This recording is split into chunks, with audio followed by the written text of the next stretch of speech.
নমস্কার বন্ধুরা। এই প্রচন্ড গরমে প্রাণ মন ঠান্ডা করা একটা ঠান্ডা ঠান্ডা আইসক্রিমের রেসিপি শেয়ার করছি। আশা করছি তোমাদের খুব ভালো লাগবে।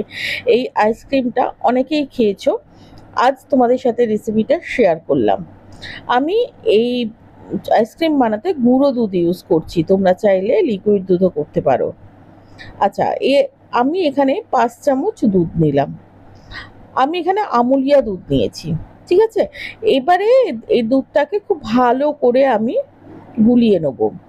মানে একটু ভালো করে গুলাবে, যাতে চেষ্টা করবে যাতে দুধের কোনো দলা দলা ভাব না থাকে, সেরকম ভাবে খুব সুন্দর করে একটুখানি গুলিয়ে নেবে। নেওয়া হয়ে গেছে আমার। এবারে দিয়ে দিলাম আমি 1 বাটি চিনি। আমি এখানে গুঁড়ো চিনি দিয়েছি, তোমরা চাইলে গোটা চিনিও ইউজ করতে পারো। আচ্ছা, আইসক্রিম সবসময় একটু মিষ্টি মিষ্টি না হলে কিন্তু আইসক্রিমটা ভালো লাগে না। তো সেই জন্য তোমরা চেষ্টা করবে মিষ্টিটা তোমাদের স্বাদ মতো দেওয়ার জন্য। এবারে আমি চিনিটা দিয়ে খুব ভালো করে গুলিয়ে নেব। এতটাই ভালো করে গুলাবো যাতে চিনির কোনো দানা না থাকে। দানা হলে যখন আইসক্রিমটা খাবে তখন কিন্তু চিনিটা কচকচ করবে। তো সেই কারণের জন্য খুব ভালো করে একটু গুলিয়ে নিতে হবে। আর এই আইসক্রিমটা অনেকেই খেয়েছো। 1 চামচ দিয়ে দিলাম আমি চাট মশলা, আর 1 চামচ দিয়ে দিলাম আমি এখানে এলাচ গুঁড়ো। দুটো দিয়ে খুব ভালো করে আমি গুলিয়ে নেব।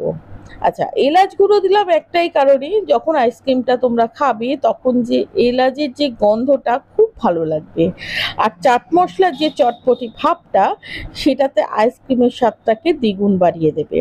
খুব ভালো করে গুলিয়ে নিলাম। এবারে এর মধ্যে আমি দিয়ে দিলাম 1 বাটি চিড়ে। এই আইসক্রিমটা আজকে আমি চিড়ে দিয়ে তৈরি করছি। এই চিড়ের আইসক্রিম কে কে খেয়েছো আমাকে কমেন্ট করে জানিও। দিয়ে খুব ভালো করে নাড়িয়ে নিতে হবে। আইসক্রিম তৈরি করতে কিন্তু খুব বেশি সময় লাগেও না, খুব বেশি উপকরণের প্রয়োজনও হয় না। কিন্তু এই আইসক্রিমটাকে আরও একটু সুন্দর করার জন্য আমি এখানে দিয়ে দিলাম কিশমিশ কুচি। আমি বেশ খানিকটা কিশমিশ, মানে 20-25টা কিশমিশ আমি কুচি করে নিয়েছিলাম, সেটাও আমি এর মধ্যে দিয়ে দিলাম। দিয়ে খুব ভালো করে নাড়াচাড়া করে এটাকে আইসক্রিম মোল্ডের মধ্যে ঢোকাবো। যেহেতু এতে চিড়ে দেওয়া রয়েছে, সেই কারণের জন্য এটা আমি চামচ দিয়ে দিয়ে আইসক্রিম মোল্ডের মধ্যে ঢুকাবো। আচ্ছা, তোমরা কিন্তু একটা জিনিস অবশ্যই খেয়াল রাখবে, চিড়েটা যখন দেবে তোমরা কিন্তু শুকনো চিড়ে দেবে না। চিড়েটাকে একটু ভিজিয়ে রেখে তারপরে কিন্তু চিড়েটা দেবে। এবার চামচ দিয়ে দিয়ে আমি আইসক্রিম মোল্ডের মধ্যে দিয়ে দিলাম, যাতে চিড়েটা সমানভাবে আইসক্রিমের মধ্যে সাপোর্ট হয়ে যায়, সে কারণের জন্য। দিয়ে এটাকে আমি ফ্রিজে রেখে দেবো 5 থেকে 6 ঘন্টা। এই যে আমি সব কটা দিয়ে দিয়েছি, দেখতেই পাচ্ছ। এবারে এর মধ্যে কাঠিটা দিয়ে দিলাম। আমি উপরের ক্যাপটা লাগালাম না এখন, আগে কাঠিটা দিয়ে দিয়েছি, কারণ ক্যাপটা থাকলে আইসক্রিমটা খেতে খুব বিরক্তকর হয়ে যায়, সেই কারণের জন্য শুধু কাঠিটাই দিয়ে দিলাম।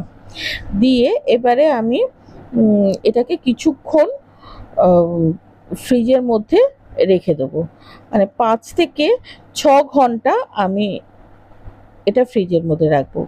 5 থেকে 6 ঘন্টা হয়ে গেছে। এবারে দেখো কত সুন্দর এটা জমে গেছে।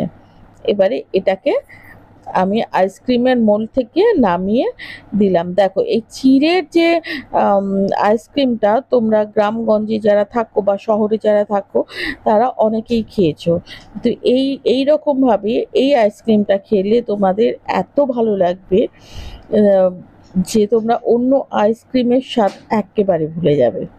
তো আশা করছি আজকের রেসিপিটা তোমাদের ভালো লেগেছে। রেসিপি ভালো লাগলে চ্যানেলটা সাবস্ক্রাইব করে আমার পাশে থেকো, বেল বাটনটি প্রেস করে দিও নিত্য নতুন রেসিপি নোটিফিকেশান পাওয়ার জন্য। আর দেখো কিশমিশটা কতটা সুন্দর হয়েছে দেখতে লাগছে। আর বাড়িতে অবশ্যই এই আইসক্রিমটা বানাবে, বন্ধু বান্ধব আত্মীয় স্বজনদের মধ্যে শেয়ার করবে। আর ফেসবুক থেকে যারা দেখছো তারা পেজটিকে অবশ্যই ফলো করবে। আজকের মতো টাটা।